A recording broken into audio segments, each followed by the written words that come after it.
Steven Pinker, The Better Angels of Our Nature. Why violence has declined. Well, this was before the pandemic, actually. It's not after the pandemic. Just last night, Iran fired missile to Israel in retaliation for the bombings of their consulate in Syria 2 weeks ago.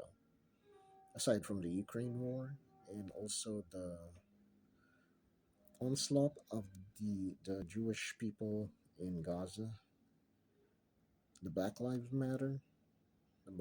Matter movement, and the one in Myanmar, I don't think violence is going down. Well, anyway, today we may be living in the most peaceful time in humanity's existence. Oh my God! As I've said, this is before the pandemic. The ceaseless news about war, crime, and terrorism makes it seem as if the world is getting bloodier.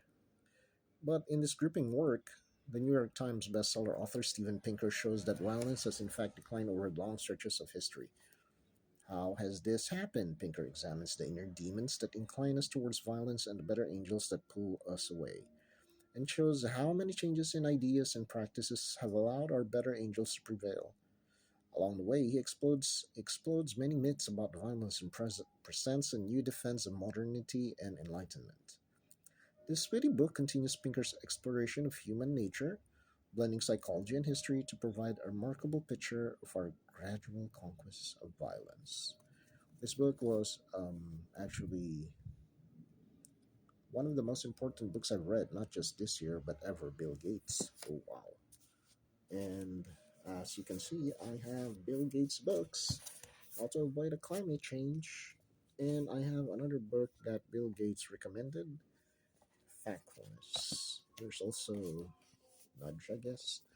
Look up here. One of the most important books I ever read. Oh my god, an indispensable guide to thinking clearly about the world. Bill Gates again. So there's one Bill Gates book and two two books that are recommended and read by Bill Gates himself. Better Angels of Our Nature, Factfulness. Curious George is another book. I'm selling this in Mercari.